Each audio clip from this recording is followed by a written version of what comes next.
Welcome, Nikki, to For the Love of Group Fitness podcast. Hello. Thank you for being here. Oh, you're welcome. Thank you for having me. No, you're super busy. You're like juggling. You juggle lots of different balls, don't you?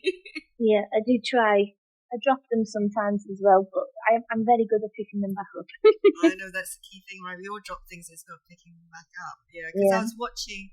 What did I watch this morning? I was scrolling through Facebook and one of your videos popped up, and it was a step class that you were teaching. Yeah, and the cat nearly took me out. So tell our listeners a little bit about how did you end up in this industry? Did you always want to be in this industry? Actually, I'm a trained dancer, so I'm from a dance background. But when I was training in college and uni, I really found it fascinating learning about the body. My study was a lot to do with dance injury and helping people. So I did a lot of work down learning about Pilates, yoga, and the importance of stretch and mobility to keep the body supple and happy. And then when I finished, there wasn't a lot of work out there for dancers at the time. I was doing a lot of community-based projects, and I used to love going to the gym and joining in classes. And I decided to enroll on a fitness course to see how different it was from the anatomy and physiology side of things that I'd learned from a contemporary dance training. And it blew my mind, and I thought, right, I've got to try and figure out how I can keep the love of what I know with dance and this newfound knowledge of fitness and make them marry towards each other. That's where it sort of evolved from. But I was talking to my mum about when I started in the fitness industry not long ago, and she said, "Do you remember when you was in school and you told the PE teacher, I'm going to take the class today?" And I said, "What?" And then, when your memory is like back here, and then it came flashing to the front of my brain. And I do remember they call it high school now, but my seniors, I actually told the teacher, last week he did an aerobic class, I think I can do that, can I give it a go? And I just stood at the front of the class, and he was like, walk this way, do some squats, do a little star jump, do a little walk. Obviously it wasn't a very big routine, but I actually stood there and did it, and they used it as part of my grade. Confidence in front of a room of people. Amazing. I bet you didn't think then that you'd be doing what you're doing today. No, definitely not. I was the sporty kid in school. I was the one who got told off for always coming to school in trainers. Take your trainers off, go to school shoes on. That was me, living in sports clothing. So when you were growing up as a kid, what did you want to be when you grew up? Did you know? I just wanted to dance. Dance. I love music. I absolutely love music. I love all different types of music, but I was the number one 5-star fan. I loved 5-star. In the 80s. I wanted to be in 5-star so bad. I love Michael Jackson. I love Prince. So I always loved music that I could move to. And obviously, like any movies with dancing, I was obsessed with watching them. And I used to put little shows on for my nan and granddad, and I'd just meet my friends in the street. Let's put a dance together. Let's do this. I just was obsessed with dancing, and I knew that was where I wanted to go. Yeah, I just loved the form of dance, but also lots of different styles of dance. Like I was a street dancer from a very young age, and then trained in contemporary dance, and I fell in love with contemporary dance. Martha Graham blew my mind, and I absolutely love Cunningham technique because of the extension work. Like a lot of the stuff that I'm doing right now is to do with blending the two forms of contraction extension together and coming up with just lovely ways of fluid move. It feels so nice on the body and opens you up, feeling happy. So how did you do? What was it? Was that big leap? If you said your background's from street dance and then doing contemporary. So for non-dancers who are listening in, that can seem quite a big jump, or quite a difference. Yeah, it is, but it kind of worked for me because when I was a street dancer, I loved telling stories with what I was doing with the movement. It wasn't just me standing there dancing. You're interpreting the music, you're hitting certain levels, certain beats, certain lyrics. So when it comes to crossing over into contemporary, it's all storytelling. It's explaining. It's quite romantic. Some of it can be sad. Some of it can be completely joyful. So from that side of things, I loved it. And also a fusion. You can fuse styles, not completely, but contemporary and hip hop can actually complement each other really well. Especially with a lot of commercial music these days, some of it can be really dark but then uplifting, and you can hear choreography within the music, and it's really inspiring to try and fuse that hardness with the softness. It actually is like light and shade, goes really nice, complement each other. What was that dance program? I think it didn't really show it that much on British TV. It's American. Is it So You Think You Can Dance or something? Yeah. Where they were obviously specialists in a particular dance style, but then over each week they had to like dance a different style, didn't they? Yeah. And sometimes dance together and stuff. That was amazing. Yeah, I love that show. The American one was amazing. I think they did do a few UK ones. I don't think it was as popular as the American one.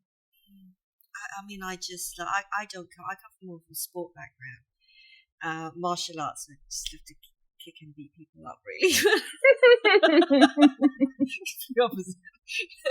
Come on, Andy. They're messing with you. Yeah. I need the yoga in my life to calm me down. It's anger management. But I'm so in awe, like watching dancers just have that ability to, it's the fine motor control and to bring emotion across, and move people. It's just amazing. Yes, it's an art form that needs celebrating so much because the dance industry can be exploited quite easily, and I found it really hard. Like, you have to deal with rejection quite a bit because you go for auditions, and maybe they're not quite what you're looking for. And if you think of the whole mental health side of rejection or putting yourself out there to be rejected, it's not easy, and you have to really be truly in love with the art of dance to put yourself into that type of scenario. And you need a thick skin to go, okay, next one, let's go. I was talking to on the podcast, a previous episode, I chatted to Helen Carpenter Waters, and through COVID, I think the last year, she got some dance gigs. Yeah. She's doing TV work again. She goes like, the second oldest person next to me, and she's like in the 50s, right, is 25. She's a legend. She's a machine, that woman. I work with Helen Carpenter Waters a few times a year, and she inspires me so much. She's unbelievable. I love that woman. Yeah, I think she said she didn't expect to start getting offers, like having left the industry so long ago and being older now, but I think it's fantastic. It's fantastic for her. She's inspirational. Absolutely. So how have you found your journey? How long have you been in group fitness now? So in May, this will be my 27th year. Oh, my life. Yeah, 27 years teaching fitness. I started presenting in the UK in 2002, internationally 2005. So, been a big journey for me because I went into doing part-time fitness instructor into Group X, Then I was a Group X manager and a fitness manager for Fitness First. And then I went to LA Fitness. And then I started presenting. So I went from being a gym manager to back into just freelancing, so I could teach as much as I could and hone my craft and come up with new concepts and ideas. So that was kind of my journey from the beginning. And you're obviously now involved with Pure Energy Music in the UK. How did that come about? During lockdown, they reached out to me because I was promoting their music through lockdown, music that I was using, telling other instructors, I've just got this from Pure Energy, it's good for this class, it's got this vibe, it's got this. And Andy Pickles, have you done a podcast with Andy? Yeah, he was on my summit, yeah. Yeah, Andy reached out to me and asked me to come in, and he said, thank you for helping supporters and promoters. Would you be interested in coming in and helping us like a consultant? So I started a few days just listening to music, getting it right, giving them some advice on certain vibes, certain styles, even the BPM. And then it's just gone on from there very, very quickly. I'm like, I need more of your time. I need you to do this. You're good at this. Do this, do this, do this. And now I'm label manager, and I couldn't be happier because, like I said earlier, I fell in love with music from such an early age. This was just it was almost like a natural progression, and I couldn't be more thankful to Andy, Rachel, and like the producers here. So talented. Blows my mind some days when I'm sitting amongst these DJs and producers and I'm like pinching myself going, this has got to be the coolest job in the world. I'm so happy. I'm waiting for someone to like wake me up and go, Nikki, wake up. But yeah, I love working at Pure Energy. Every day is different, and also the people around me inspire me so much. And it's always really nice when you see videos or people sharing online, they've used a certain mix, and you're like, in my head I'm watching it go, I know how much work went into that track you're listening to right now, so it just opens your heart and makes you feel really happy with everything. That's amazing. Yeah. It's yeah, I mean, like, I think sometimes, instructors don't really appreciate everything that goes behind the scenes to produce music. Yeah. It's crazy. Hats off to everybody who's involved, Yeah. So it sounds to me like, that was just something you were just going about doing what you're doing, sharing what you're doing, and then this opportunity appeared for you. And he just went, hang on a minute. He did. He pulled me into the mix, and it came out of nowhere. Come and have a meeting with me. We had a little chat, and it's just grown and grown and grown. And working with Andy as well as a big eye opener, because I've learned so much. He's so innovative, and the way he is all the time is keeps me on my toes and keeps me busy. And his musical background as well is an inspiration on its own. Like, I don't know, you can see behind me, but there's all record labels and plaques all around this building of all memorabilia of everything that the foundation of Pure Energy has been a part of from way back to like Jumpy Bumpy days. Yes. And then there's loads of different music companies within this umbrella. So we have Master Mix, which is music for DJs. We have the Tidy Boys, and Andy is the Tidy Boy with Amadeus Mozart. Yes.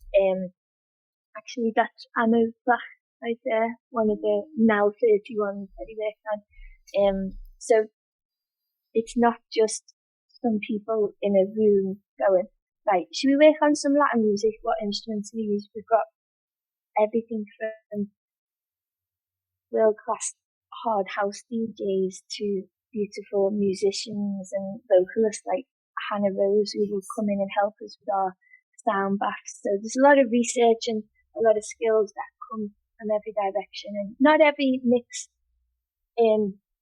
Some mixes just work because, like me and Lee, we're like peas in the pod. We work really well together. We bounce ideas from each other. But some producers, you just leave them to it, and they go, "Here's a masterpiece," and you listen to it, and you're like, "Oh my god!" Just takes your breath away.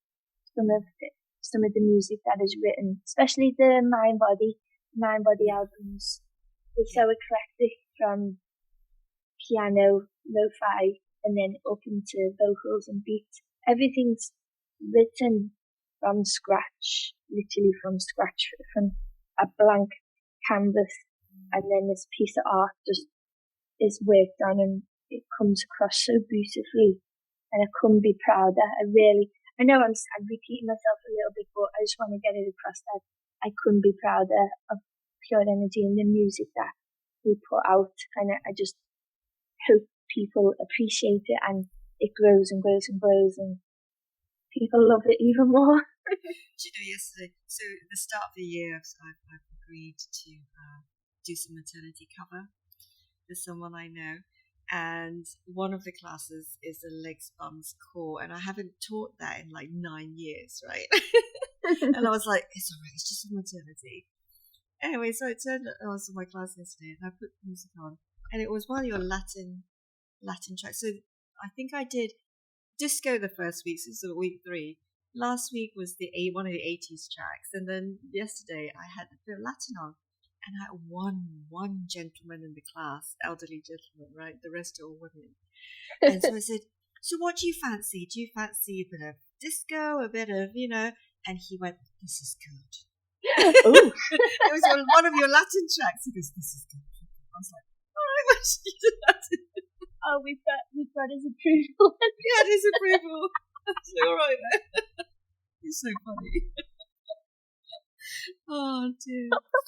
But it was really lovely because there is that selection, and I just find that sometimes especially the older ones, because it's a mid-morning class, and they were saying, "Oh, it's all just this beat. We just want some light stuff, that we can kind of like bop along to, but still work hard, which is really nice." So, but yeah, no, it's great music. Going back to this whole thing, like Andy kind of spotted you doing what you're doing. Have you always kind of approached your group fitness career that way, where you just do what you do, put the work in, hone your craft, do what you do, or were you always like chasing to get somewhere?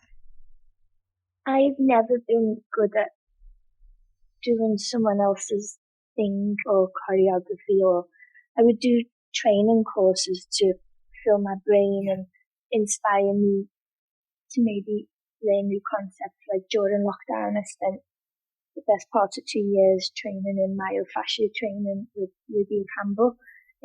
So I'm a trigger point therapy women's health ambassador as well. So I learned a lot about that, because so many people were suffering with stress, anxiety, and I wanted to learn more about different ways of training people at home and lowering cortisol levels and try and make them sleep a bit better, help them with anxiety. So when it comes to me finding my way, I always had to stick with freestyle and creating my own way. Even when I'm teaching my dance classes, I have to be in a room with just music, and like I said earlier, I can see choreography. I can't read somebody else. I've never been good at reading choreography notes and going, that goes there, because I'd probably give it a go and move and go, oh, I want to move this way, but my body's telling me to go over here, or add a rotation, or, so for me to find my craft, I had to practice for a very long time, finding out who I was as a person, and also learning how to explain. So when I'm teaching a class, if somebody doesn't get it, it's my fault, not theirs. It's always me as the instructor, right? How can I communicate with that person so that they understand it? Because verbally, they might not be understanding me. they might understand me more visually, or maybe if I stand a little bit closer to them and they can mimic my body movement in that direction. We all learn differently, don't we? I'm not very good, like I said, about reading notes. For me personally, I'm a visual person. If I see something, I'm inspired, I will then go and move my way.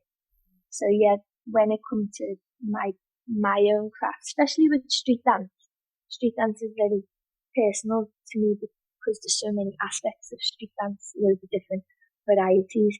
I'm an old school hip hop fan who love the history of hip hop, where it comes from, the education behind it, what's a breakbeat, why the b-boys and b-girls love the breakbeat so much rather than the visual part of the tracks, how the DJs put the music together to make the crowd go, way, that's what I want to dance to. So yeah, there's some of my inspirations and how I found who I am as a instructor, and even just who I am as me as well, because some people don't understand who you are, or you will say something a certain way. One person gets it, the other person doesn't. Yeah. And that's group fitness, isn't it? Group fitness is a load of people in the room who don't look, think, or act the same. So when it comes to taking your information as an instructor, you would all take it in a slightly different way. And just being understanding that is a big thing, I think, for instructors, because I think as a new instructor, I used to really beat myself up thinking, why didn't we all go the same direction as me? Or why was that one or two person like not looking as happy as the other people? Well, it's an emotional connection as well, isn't it? Someone might be having a fantastic day, so they're loving everything that you do.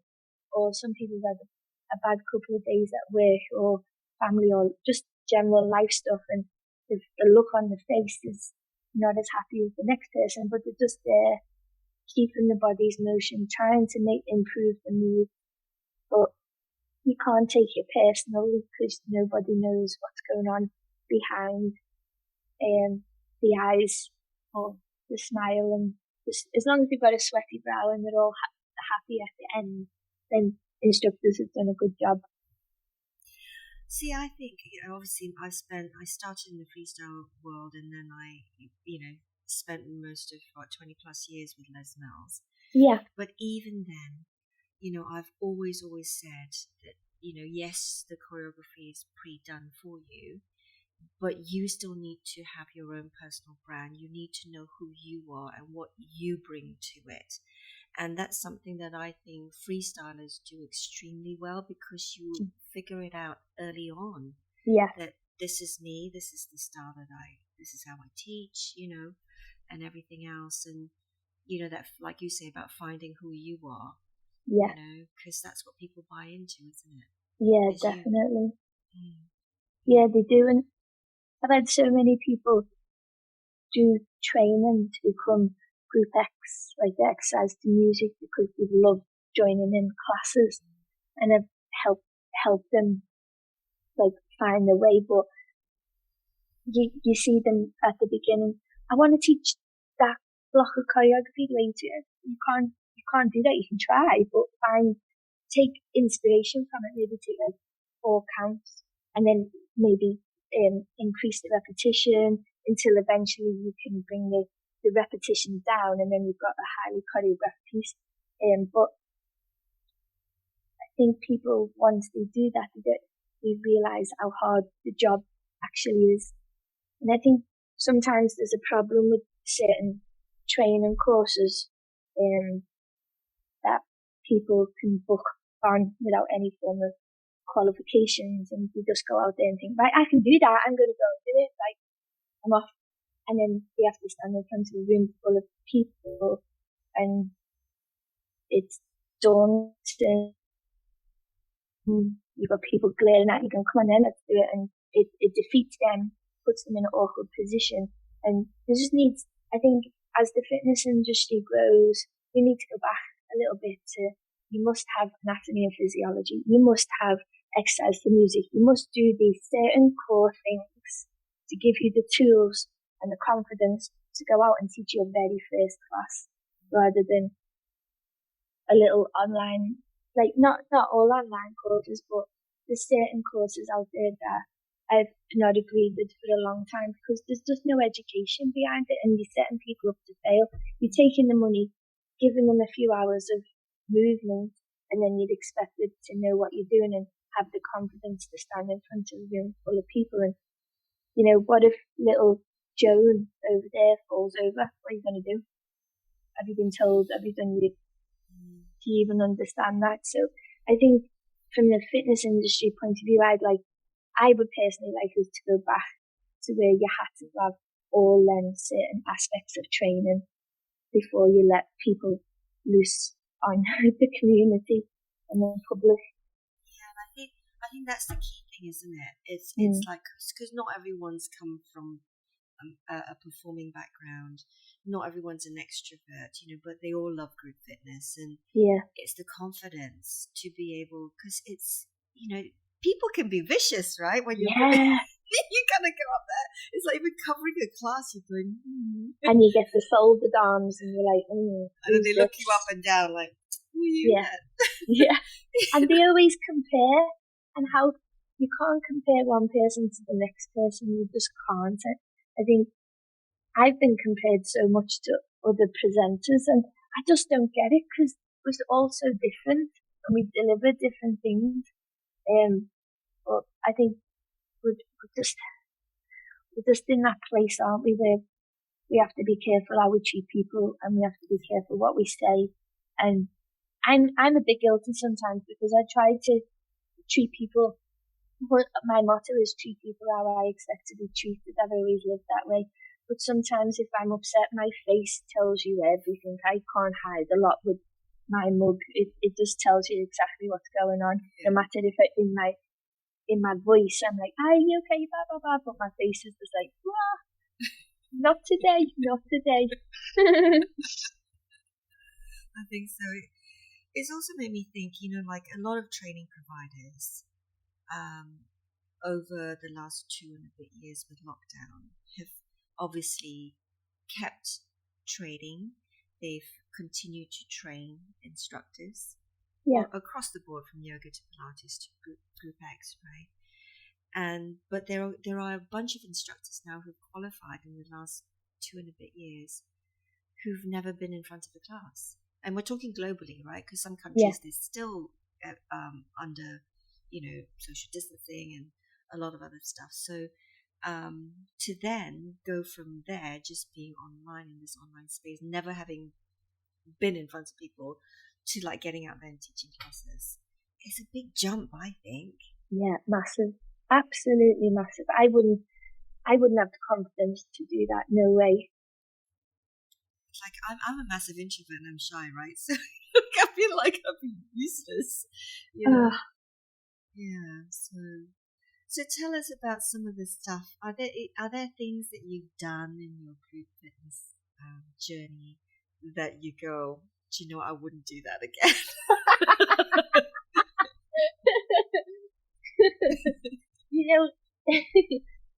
Sometimes we just take the work when it comes, don't we? I think craziest thing you've done. I think actually the craziest thing I've done is work without getting paid, which I think in this industry sometimes it can be, well, how about you come and work with us? We'll see how it goes. We won't pay you, but come back and do it again. I'd never do that again.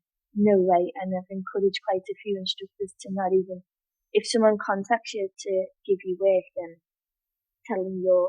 let them know your work straight away. I used to do that a lot younger, because I was so keen to get out there and present and do certain events, try different events. But I'd never do that again. And also, I'd get offered classes that I don't even teach on in my freelance classes. Like, right, I can get you to come and present. You can teach one of your dance classes, but then I need you to teach 2 aqua classes. But I can't even swim. I'm not teaching aqua class. I'm sorry. I swim like a fish, and if something goes wrong in the pool, screwed. No, definitely not. Well, this is to present, and they asked you to. Yeah. Wow. Yeah. So not even like regular instructor. No. Yeah, I wouldn't do that again. Definitely not. Did you do it at the time? Yeah, I did it. I did something called Aqua Games. So we basically got equipment in the water and made people do like, like a sports day. Yeah. So like relays, circuit training in the pool. One of them went really wrong at one weekend. I think some of the people that got in the pool weren't on the fitness convention and were just, I think they were there as a party for something, and I think one of them was a bit drunk, and the women that were there from the fitness weekend were very upset, and I had to actually stop the class and get the people from the fitness convention out of the pool and leave them. We just ended up beating each other up with the woggles, and people were getting splashed and people were getting pushed in the water, and the lifeguard didn't help me, and I had to go and get the health club manager of the site to come and stop the situation. So yeah, I didn't even get to teach the actual class. Oh my god. Yeah, that was a bit random. Very random. Yeah. What have you done that you're proud of? Super proud of. I think I'm super proud of obviously working at Pure Energy, but I think personally for myself it was working with Nike women in Europe. I did a big tour of Europe teaching my own dance projects, and that was one of my all-time favorite things in my presenting career, working with Nike women. I did a Nike convention in Ljubljana in Slovenia, and it was the biggest hip hop class, like quantity of people that taught. I think I had something like 600 people in this space listening to me teaching a hip hop routine to Lenny Kravitz, because I used to like mixing things up, like I said earlier, the fusion, and I did American Woman, boom, boom, boom, and all them big guitar moments were hit with like big hip hop moves, loads of attitude, and the organizer of the event came in at the end and he said, "It sounds like a football stadium. Why are people screaming so much?" I said, "'Cause that's It was one of them euphoric moments, and that one class always stings straight to my mind when people ask for a proud moment. I absolutely loved that. And I had all inspirational presenters in the class as well, like I think Tony Stone, Anastasia was there, Lars was there, Tom Wall, they were all in the class. So as a presenter, and you've got your inspirational presenters in the class joining in, like your nerves are like this, but when the energy was just, when things just work, there was one of them days when things just clicked and everything went really well, and yeah, that will be forever with me, that feeling. Amazing. You got videos and photos, obviously. Yeah. Yeah. So you mentioned Nike women. So for our listeners, they might be interested. How did that happen? So originally I did a UK tour of promoting Nike clothing and fitness with Jane Way, way back in the day.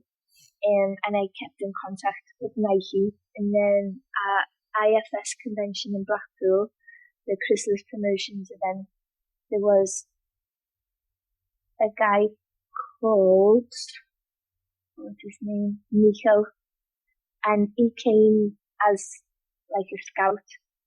He was from Slovenia, and he came and spoke to me. He said, "I'm head of fitness and sports for Europe. Would you be interested in coming to do a class?"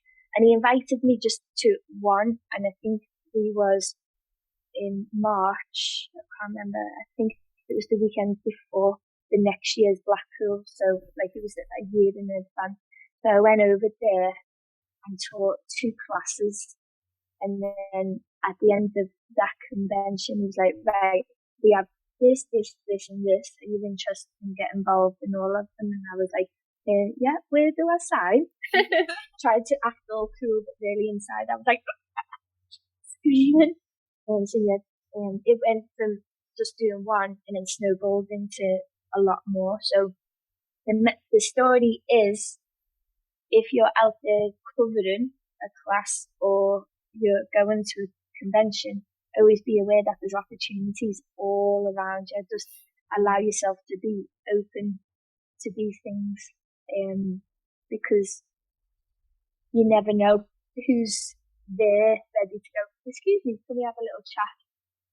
And I think a lot of people in this type of day and age, it's social media presenting yourself, but it does take somebody to scroll and go, I really like what this person's doing, send them a message. So be open to trying things, but also know your worth and say yes to some things. Some things you'll learn, I shouldn't have said yes to that, but make sure you don't, if something didn't make you happy or it didn't serve you and them purpose, then remember not to say yes again and move on to other things. It is just, I guess it's just really just sharing with the world what you love, right? Mm-hmm. And then being open, because I think sometimes I've come across people who are very set in terms of what they want progression wise. Yeah. But then I just think, the universe will get you there, but it might be in a different package. Yeah. And if you're too set, you might miss those other opportunities. Yeah, for sure. Yeah, I think that's a really nice way of explaining it. So what are you personally working on right now? Well, during lockdown, I had the opportunity to start writing my own concept, which has been slowly progressing over the last few years, my fluid moves, where I'm incorporating my contemporary training, my fitness, the blend together. So my next move is I'm nearly ready with my training manual, and that's going to go out as an instructor training course to give people just some fresh ideas of what to do in their own classes. So I'm super proud and excited and scared at the same time, because this is the first time I'm putting something out there for instructors to buy into and take it away. But the feedback, and I presented it for the first time face to face at Cherry Baker's Pilates celebration, and the feedback was quite overwhelming. And I'm still getting messages going, did you say there was a course? When are we doing the course? So yeah, that's something that I'm working on right now to hopefully have it ready to go out into the world and have a piece of me to leave behind and get people moving in a nice way. Amazing. Because you've got the music on Pure Energy, right? You've got the album, yeah. So the album that I made, Fluid Moves, was based around mindful conditioning. So even though it's 130 BPM, I actually used the half count. So it's around the 85 BPM. So, and the music isn't too much in your face. It's called a future garage sound.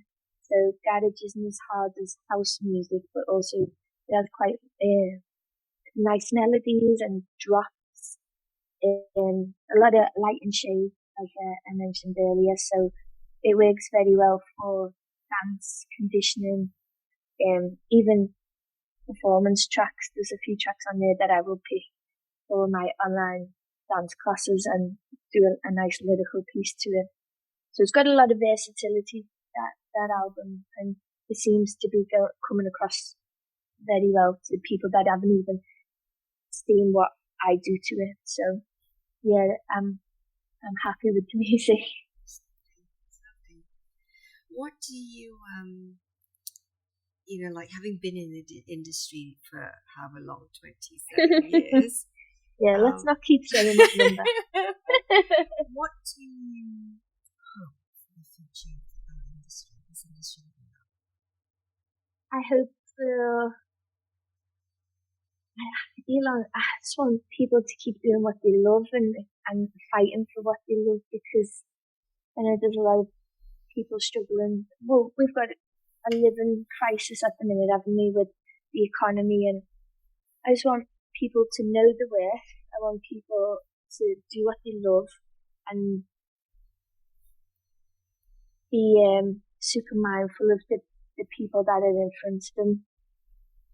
I want the industry to go, not almost back in the day, but I want it to become stronger again, because I feel like certain aspects of it have become a little bit samey, and we need something to shake us up and go, right, try this, do this, and give people lots of inspiration. That's what I want to inspire people. I want the industry to keep people inspired. I agree. I felt that is that this industry is kind of like in this lull. It needs some sort of shake up. I definitely do agree. What that is, I don't know. Yeah, even if, I mean, it's not even coming up with new concepts and ideas. It's just maybe it's knowing its worth, putting everyone's best foot forward and believing in what we're doing and not losing faith, because we've been beat so bad over the last few years with the pandemic, and a lot of instructors aren't even instructors anymore. They've left the industry to go and find work elsewhere, which is really sad to hear. But we need people to be paid what they're due to be paid. We need people to keep training. Education is key, and keep your training regular and keeping your mind fresh. And then the industry from that should grow even more. We just need to let people know that we are here to support you in any way that we can, and also supporting events, supporting education. We just need to stay strong, I think, together. I think the key word's together, right? Because we're better together than... Yeah, we're stronger together. Absolutely. So if you could sum up group fitness in one word, what would that be? Oh God. Fitness is it's everything. I'm just going to say everything, because to me, it's all I know. It's all I've known most of my adult life. So it literally is everything, and I can go back to it and get inspired from even watching, like you said, you see videos of, like, like on Facebook, you get your memories, and a video will pop up. Like, a video popped up in 2008 of me playing in the studio to my Street 14. So back in the day when I did original artist music, Pure Energy, I did a Street 14. It was fire.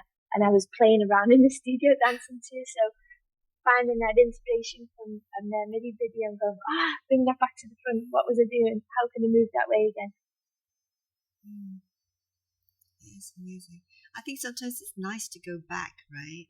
Yeah. Because, it's just, it's the same stuff, isn't it? And we just need to, it's just packaged in different ways. Yeah, definitely. Appreciating as well where you've come from, what you've gone through, and where you are now, because the confidence that I have to stand in front of a room full of people now, I didn't have at the beginning. No way. I questioned everything. I hated everything. If I had a room full of 50 people and one person looked unhappy, I concentrated on that one person for the next 2 days, and it beat me up inside. What did I do wrong? Blah, blah. But you got to remember that the majority of the people in that class were very happy, and if they had a workout, they were sweaty, and they finished with a smile on their face. That's the priority. I would have I would have thought that because you've come from a dance background, performing background, and like you said, when you were, little, you kind of like taught it at school. Well, I can do this. That, you would be completely happy up front teaching classes. No, but some days just aren't as easy as other days, and even presenting on big stages. I like studios. I love studios. I like getting in the thick of things. I like being up close and personal and watching the vibe, feeling the vibe. Sometimes when you're presenting, the stage can be very lonely and you can't feel the energy. And I remember teaching at one event and the lights, something went wrong with the lights and I could not see the room. And I felt like I was all on my own. Yeah. But the people at the end came up to me and go, "Oh my God, that was amazing." I was like, I've spent 60 minutes feeling like I was dancing on my own because I couldn't see her, I couldn't feel the energy, couldn't feel the vibe.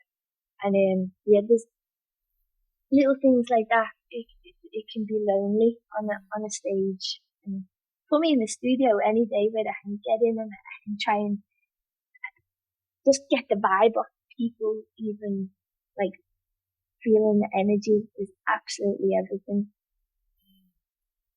Yeah, definitely. And I think also you said about, like feeling lonely when you're actually on stage. Yeah. In that instance. But I think also sometimes as a group fitness instructor, it can feel lonely. Yeah. Because once you got your certificate, you're like out there. If you're freelancing clubs, you go in, you go out. You're not part of the team. Yeah. If you're teaching the community, it's just, I know you've got your people, but like as an instructor, you're on your own. It can be quite lonely, can't it? Yeah, definitely. Yeah, it can feel that way. Have you always like kind of had a community of other instructors that you lean into? I guess I have. Yeah, there's certain people that I like to keep around me. You learn very quickly. Some people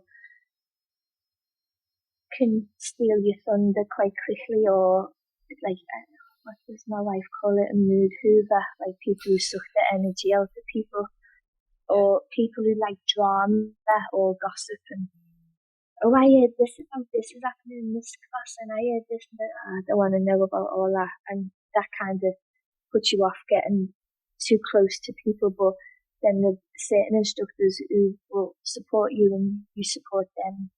So I guess I have always had a nice network around me. I'm very careful who's in my circle, and I don't let a lot of people into my circle. It's very small. But when I was younger, I used to let everybody in, and then sometimes things just don't work out very well, or you feel like people are taking from you, but not meeting you in the middle. As I've got older, my circle is mine too. It's gone like that. But yeah, I think when you're younger, you kind of like, you're out there, you put yourself out there and you let everybody in, and then you just think, okay, I just need I just need a handful of that I know that I can lean on, when I need them. Yeah. You learn who also your friends are as well. I had one girl who clung on to me quite badly. She was a friend. I thought she was cool, and then I learned that she said she's friends with me because she gets to travel and go to events because I can go with her. I was like, "Oh, is that the only reason you're my friend?" It happens. So thank you so much for your time, Nikkie. It's been lovely. Because I've known you've been in the industry just as long as each other, but we've never really had our paths crossed that much. Yeah, no, I'm thankful that you asked me to come and chat to you today, and I hope you like your new mix. Yes, I'm going to try them, my new mixer. So Pure Energy, those of you listening, Pure Energy have just put a mix together. Nikkie has put the mix together for me. So I'm going to try it out in my class this evening. Yay. It should be really cool. So I'll drop you a message back for that. So. Yes. So thank you so much. So if listeners want to get in touch with you or stay connected and follow what you do, where can they find you?